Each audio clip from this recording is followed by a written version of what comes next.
Hello and welcome to Movies, Films, and Flicks. I am Mark Hoffmeyer, and joining me is a man that often hires his associates after they try to rob him on a train.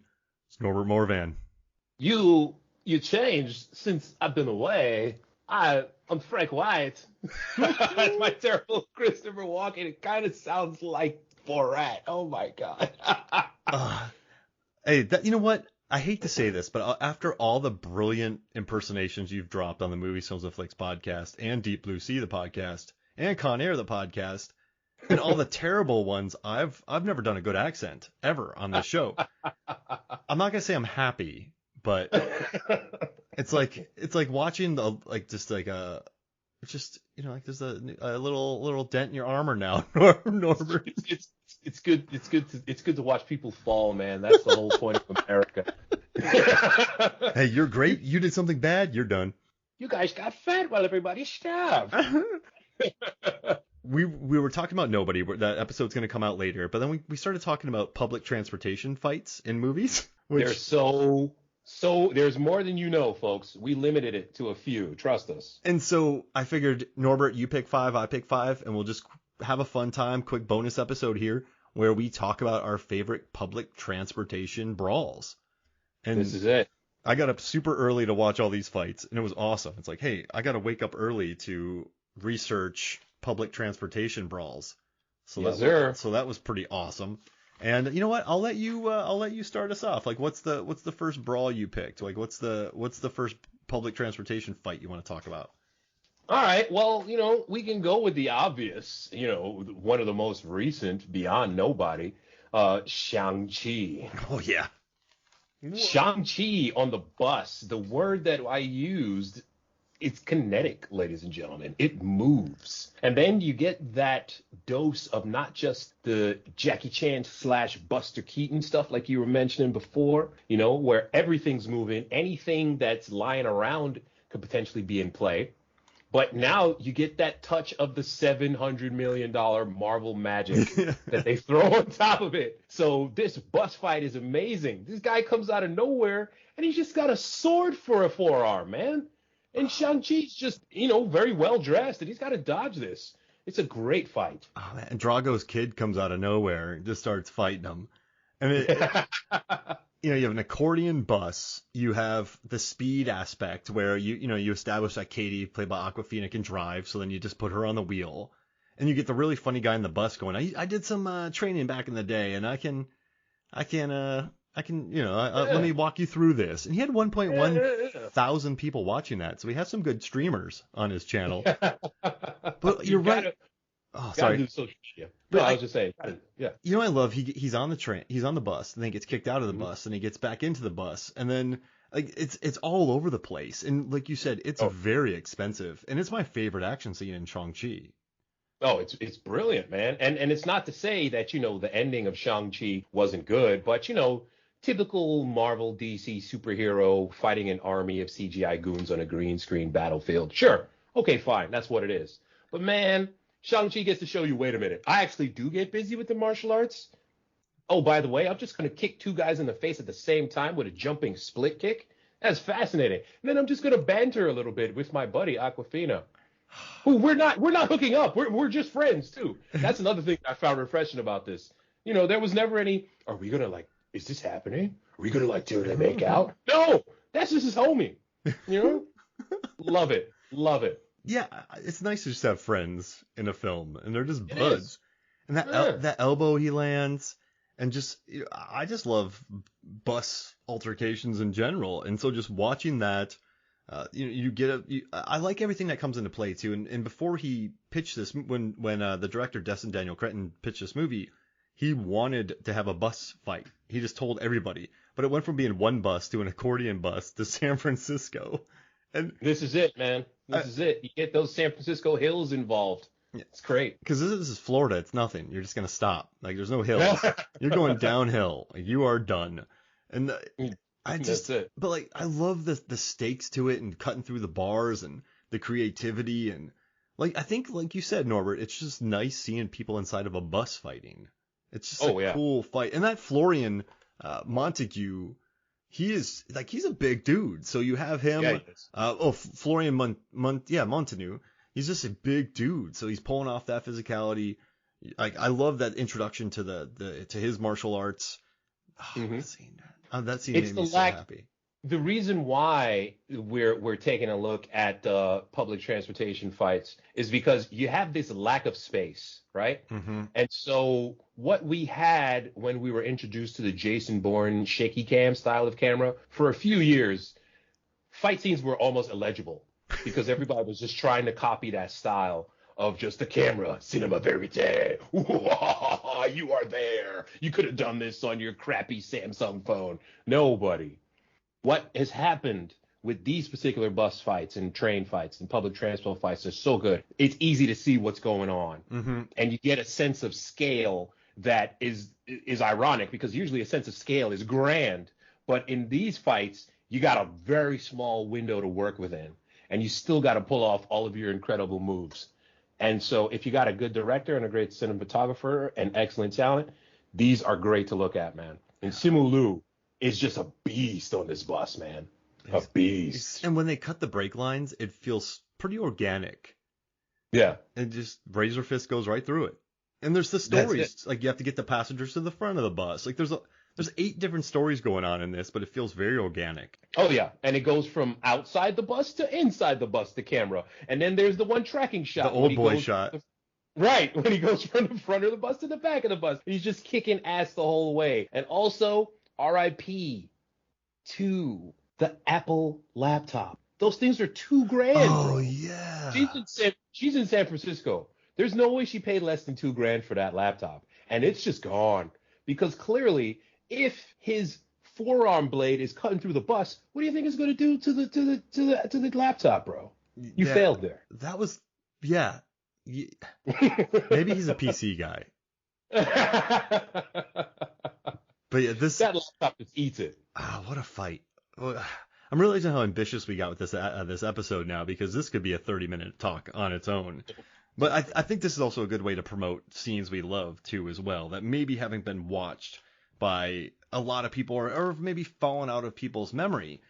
The one fight I want to talk about now is, I do have a bus fight, but I'm going to pivot. I want to talk about the Wolverine 2013. Oh, that was sweet. Because long time no see. I admire those henchmen who got on top of the 300-mile-an-hour bullet train and tried to fight Wolverine. And I also like that Wolverine cheated at one point of the fight. How'd he cheat? Well, so there's that scene where they jumped over they ducked and then they jumped. And then Wolverine pretends to jump. So then the henchman who's looking backwards doesn't know it's coming, but he sees Wolverine jumping. The henchman jumps and just gets smashed. 300 miles an hour. Every bone in his body becomes jello. It's just, it is just like, but you and I are Yakuza. Somehow, Norbert, you and I become Yakuza. Okay, sweet, finally. We don't have pinkies. We're tattooed head to, we can cover everything up with suits and sweaters. Tattooed up. Okay. We find ourselves on a bus with Wolverine. Ugh. And we actually go on top of a 300-mile-an-hour train. I said bus. 300-mile train with a knife. It's a train. With a knife. Right. We're trying to knife fight an immortal with healing abilities who has 6 claws that are probably 8, 9, 12 inches long. We're unbreakable. Dead. We're dead. He's got unbreakable bones and regenerative healing abilities in seconds. Yeah. I'll go for it. You know what people don't appreciate? How fast these bullet trains are. You and I, having been out here in Asia, this is not your little Amtrak Acela, folks. These trains are booming from place to place. And when you're in the station and the train goes by, it's not a little breeze. It's that's how fast it is. It feels like the speed of sound. So when they're on the top of this train and they're just backflipping and jumping around, you realize, okay, this is legit madness. It's insane. I would give the henchmen a raise, but they're dead. Multiple fractures of say they survived, just put them out of their misery. The level of injury here, because these guys are bouncing off of light poles and electricity, and Wolverine doesn't even get to cut too many of them. Is that to his credit or detriment? I mean, these henchmen are tough, though. There's a Yeah, scene where there's a henchman hanging from Wolverine's leg, and the henchman just stabs Wolverine in the leg. So, you know, like you're hanging, like you are hanging from Wolverine, and you just stab him in the leg. Like, I hope that, I know he passed away in Logan, but I hope that one day Logan was just sitting there drinking something and just going, you know, those guys in Japan were, in 2013, were pretty legit. They were gritty. Yeah. They were gritty. Like, they had moxie. They definitely belong in the Villain Hall of Fame, the Henchman Hall of Fame. They had moxie. Yeah. Moxie for capital M, capital X, capital E. Mm-hmm. I don't know why the O and the I aren't, but goons, hired goons. Yeah, I know goon can have all capitalized moxie. No, you can't. What's your second fight? Or bus fight, train fight, cab fight? Oh, okay. So that was Shang-Chi, you know. Of course, what we saw in Nobody, you know. What I want you all to do is when it drops, make sure you check out that Nobody pod that me and Mark did, because we definitely get into what goes on in that bus fight. That deserves all the time we give it. That's amazing. That's an amazing fight. So my next one, if you could even call it a fight, if you check it out on YouTube, it's called the Subway Massacre. Oh man, Predator 2. Predator 2, ladies and gentlemen, because I am an old man. Want some candy? I love the movie. I don't care what anyone says. No, it's not as good as Predator, but it's its own thing. To me, it's Predator's side story, basically. So with Rage Glover. It's dude. I love Glover in that movie. Danny Glover's jacked. Yeah. Okay. They do everything to hide it too. That's it. I don't understand. Danny Glover is jacked in this movie. But unfortunately, Danny Glover's not on the train, man. All we have is our buddy Bill Paxton, R.I.P. And oh my God, why did I forget the female cop's name? Total Recall. Is it Maria Conchita Alonso? Yeah. Okay. So we got Bill Paxton and we got Maria Conchita Alonso, and they're just on a train.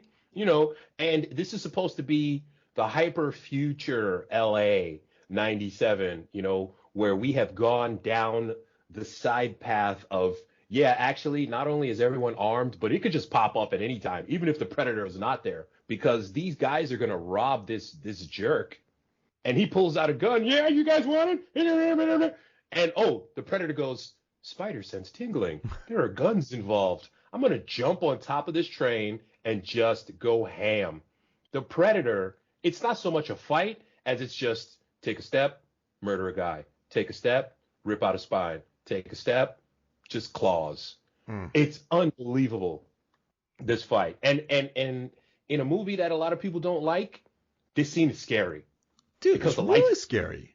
The lights go off, and it's just everyone is armed for some reason. Men, women, and children. They all have, at minimum, a .357 Magnum. And it's just gunshots going off and flashing lights. And, there's blood splatter. And then, that man just got disemboweled. This is insane. I love it. And poor Billy P. And I remember watching this movie probably 91, 92. I had already watched Predator. And Predator's a very violent movie, but it's quite safe. This movie's a horror movie. Predator is an action movie, but you could say it's horror because an alien stalks and murders people and takes their spines out. But Predator 2 is a horror movie. It is. It's wildly violent, and I was not ready for it when I watched this movie. And watching this scene, but you do learn that the Yautja does not kill pregnant women, so that's interesting. No. Good guy. Yeah. Good guy. Just slaughters everybody else though. But what a violent. Oh my God.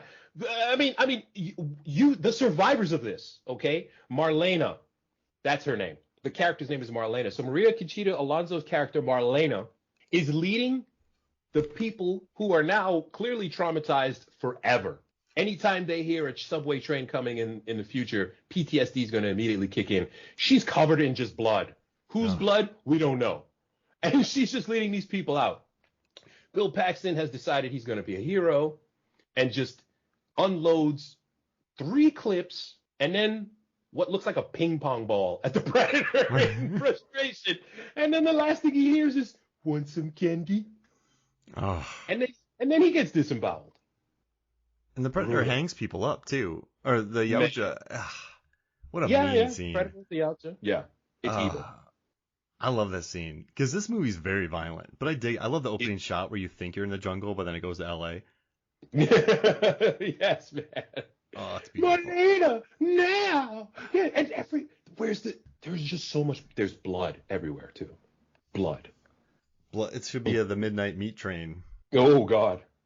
Got Vinnie Jones on there, and Bradley Cooper, coincidentally. Yeah. But I love that pick. You pick some bangers right now. I love it.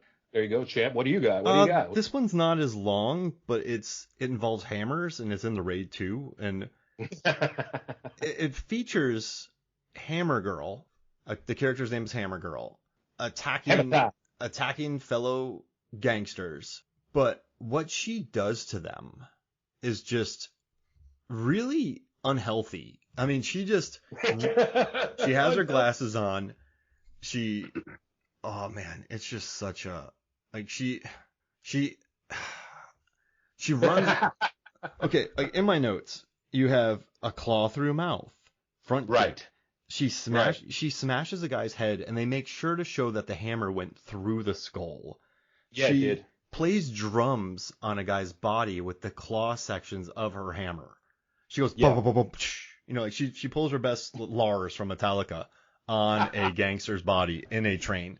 And I do appreciate, though, that everybody on this train runs away. So it just becomes immediately. Yeah, they see it, they run. And I like that they let them run. But it's just what she does to these people. She plays you get head smashes. Oh gosh, she like catches a guy's leg. Oh man, and then she flips him and then uses him. She just brutalizes people, man. And then it's absurd. And then they also go back and forth between the baseball bat guy and oh gosh, who's the right hand man? I know him. He also popped up in. He's not Yayan. Ramen, the assassin Bejo's top enforcer. Yeah. Okay. Absolute beast, and he's the one in that great kitchen fight. But you have Baseball Batman, you have Hammer Girl, and you just Alicia. Oh, dude, I like that Julia Estelle. She's also in The Night Comes for Us, and that's one of the most violent films I have ever seen in my life, and I think it's absolutely beautiful. So she's also in Headshot as well. She's in a lot of Eco UA movies. Here's a question: a claw hammer, absolutely heavy. Absolutely blunt, using the other side of the claw hammer to rip out what seems to be the guy's rib section area. My God, just hits him with that side in what looks to be just under his rib and just pulls it down, man. And then just fatality. And the thud. To her credit, she is getting penetration with the blunt side of this hammer. She's really strong, bro. I think in this world there are superheroes because, right? You know, Iko Ue's character Rama, he can climb entire buildings without a drink of water and slaughter 50 people. He can bathroom fight 40 people. So I think there it is. I think in this world there are it's like a weird, it's like Invincible or The Boys type world where there's people who just are not. And you know, Hammer Girl is clearly superhuman because. Yeah. She's just leaving craters and skulls, but it's just such. Yeah. It's so gnarly. It is. Yeah. She plays the drums on a guy. I have worn sunglasses indoors before, and it's hard to see. She seems to have no such limitation, brother. Superhuman. And also baseball bat guy drills a perfect baseball shot from 50 yards away into a guy's head. Like these are. Which is insane because you go to an actual baseball stadium and there are signs all over the place that say hit it here, and that's not a thing that ever happens, like ever, throughout the course of 162 games with 30 teams. It never lands on hit it here. Oh. Yeah, not like these are these bounty hunters killers that you just call in and they just ride in from hell. And why not? Slaughter people. But I had to pick this because I love the Raid 2. And listen, I know that. Okay, I just want to get off this real quick. I know that there's great fights in Legend of Drunken Master, but that's not really a passenger train. It's underneath a lot of it. Spectre has a good one, Under Siege 2, From Russia with Love, Mission Impossible, Speed, like John Wick 2 has a great one, The General. I mean, look at Buster Keaton, The Good, the Bad, and the Weird.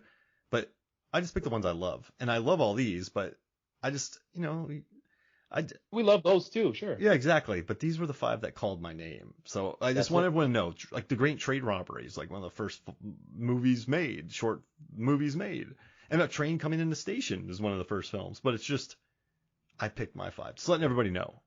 Your I just got to get that out. What's your third pick? And now I'm going to go to Christopher Walken in The King of New York, 1990. He's Frank White, drug dealer.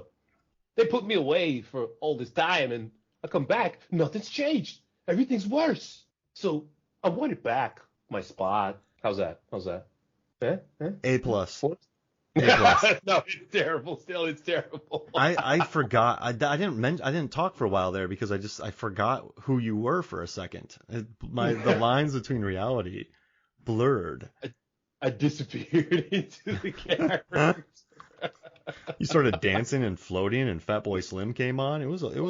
Man, so Christopher Walken is the King of New York, and he's the King of New York not in the royal family sense. He's the King of New York because he just knows all the horrible people and all the drugs. Mm-hmm. It's just not a good guy. No. So eventually, he just loses it, man. And he's running away from the cop, the grizzled cop who's been chasing him throughout the entire movie. And this cop, for what it's worth, smokes billions of cigarettes, incredibly out of shape, not a good looking guy, not a good looking guy in the sense that he's ugly, but he just looks like, next cup of coffee that man drinks, his heart's going to explode, His name is Victor Argo, the actor, and Victor Argo, Frank, come on, Lieutenant Roy Bishop. And they're running around the Times Square station in New York in 1990. And I just came back from New York, and that subway station looks exactly the same. It's just hard to get around, and he's on the classic old Redbird, and he's got Frank, it's time to give it up. You just killed a guy, and also you're a drug dealer. And I'm Frank White. I don't surrender to anyone. And he's kind of holding the chick hostage, but Frank White's indifferent to not just human life, but at this point his own, because the organization's falling apart and the cops are closing in on him. So is it a subway fight? Well, it's a fight in the Old West style of I'm pulling out this gun and we're just going to unload our guns at each other and see what happens. Mm-hmm. And there's no music because it's gritty Abel Ferrara time. And this is an actual New York City Redbird train. Like, they're on the subway. Yeah, he didn't mess around when it comes to shooting in New York. No, not at all. The realism is through the roof. So we're not getting the glorious blood of our friend in the raid, but Frank gets his comeuppance after he gets a stern talking to. And, then Frank ends up dying, unfortunately, in a taxi in Times Square, which, of all the places to die, taxi in Times Square, just surrounded by the lights and the noise, madness. I mean, the subway work in this movie in general is great. When you have, when you have that group coming up to him, was that Harold Perrineau in there? Yeah. Yeah. When you have a young Harold. When he walks up to him and they try to rob him, he pulls out his gun and he gives him the cash. It's like, come find me at this hotel. Like, there's great subway work going on in this movie. And it kind of, whenever I see Abel Ferrara's name, I just immediately think of Bad Lieutenant and Harvey Keitel. It's just like, geez Louise, this guy. Dude, Abel Ferrara, you want to talk about just dark movies? The remake of The Invasion of the Body Snatchers that he made, that movie's been remade 3 or 4 different times. And each time, unlike any other film I know of, it gets better. The 70s remake with Goldblum and Nimoy of Body Snatchers is better than the original. And then the Body Snatchers by Abel Ferrara, you just get Forrest Whitaker in there and Arlie Ermey. And it's just dark. And it's real cynical, man. his It's real. his addiction movie too, the vampire flick with the vampire attack at the end. Like Yeah. his movies scar me, and I won't thank Johnny Numb for kind of turning me on to Bad Lieutenant and kind of his world. I'd watch The Addiction, but it's kind of been fun, and we're doing Miss 45 coming up on the MFF pod.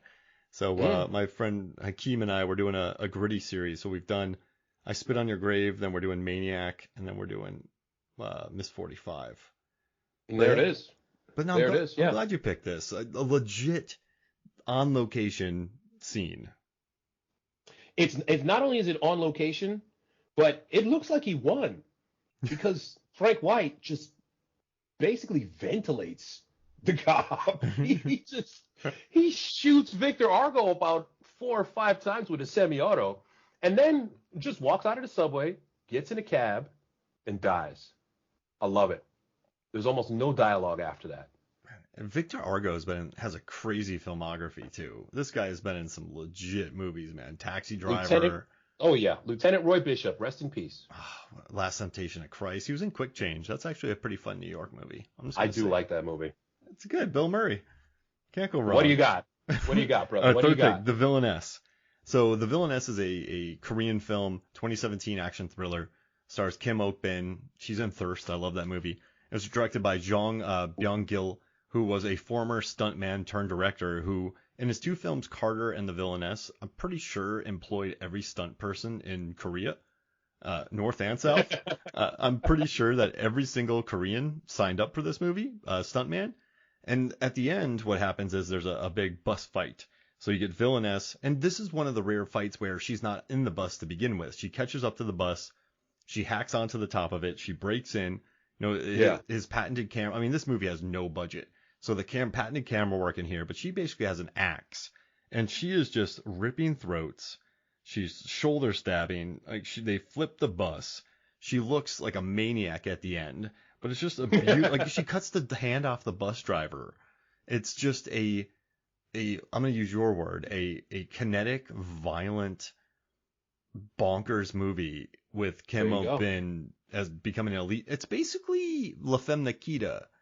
But with a lot, it's good. If you haven't watched it, just watch the opening murder scenes.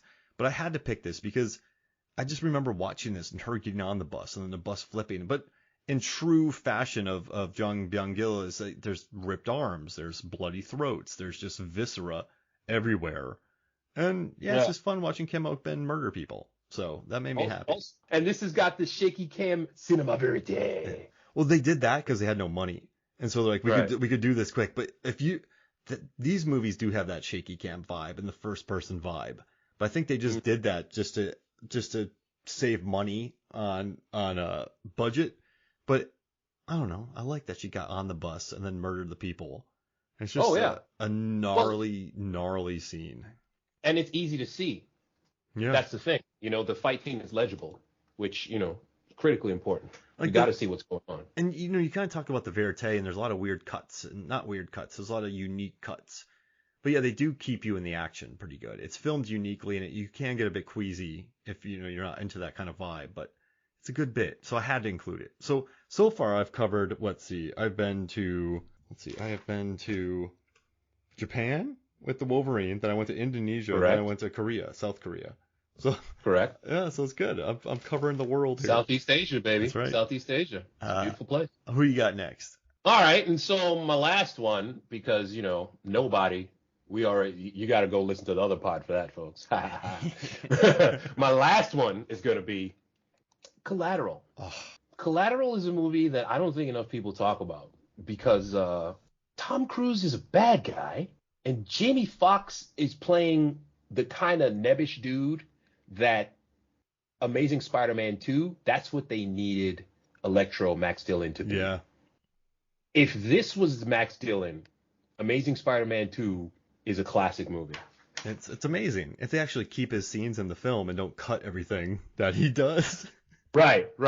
Because it was just too over the top, Max Dillon. Oh, Spider-Man. This guy here in Collateral, he's also got that kind of meek vibe, but he's not weak. No. And so he's very good at his job. Right. And so, Collateral's the movie, comes out in 2004. And Tom Cruise, he needs a taxi driver, because he's going to murder a couple of people and he'll pay you the money. And Jamie Foxx, okay, cool. Yeah, I'll be your taxi. This is Uber before Uber, folks. Uber before Uber. So he's going to get an obscene amount of money from Tom Cruise. Problem is, he realizes, wait a minute, Tom Cruise is actually a murderer. And he doesn't like it. So at the end of the movie, the woman that Tom Cruise has to kill is played by Jada Pinkett Smith. And Jamie Foxx realizes, you know what? I kind of like her. Maybe I don't want to see her die because, she kind of looks like Jada Pinkett Smith. It's pretty hot. Let me not kill her. Might hook up with her at the end of this movie. So Tom Cruise, there's no other way to say it. He becomes the Terminator at the end of this movie. He's got blood on the side of his face, walking around in public with just another snub-nosed semi-auto, just screaming at people on the subway, DGAF, I will murder, where's the knock list? And then they just start firing at each other through a train door, which is unbelievable because somehow Jamie Foxx is not immediately killed. Yeah. There's no way Tom Cruise should have ventilated him, not unlike the King of New York. Police officer is murdered. He should have won, but I guess it does. He should have won. I guess it builds that nice finale where, remember in the beginning when he's in the cab with Max, Vincent, and he goes, yeah, someone was dead on a train for a long time, and then he's going to be the guy who's dead on the train. Right. Chekhov's dead on the train story. Exactly. Where the body just rides around and nobody notices, and it goes from the start to the finish and back again. Yeah. Dude, I covered Collateral. It should be out in maybe a month or two on the MFF podcast, and it's so good, man. And just it's a great movie. That opening scene, there's an opening scene with Max and Annie in the cab, and they immediately have chemistry. Like they're so good. You immediately think Annie's awesome. Max is really good at his job. Tom Cruise has rarely been better.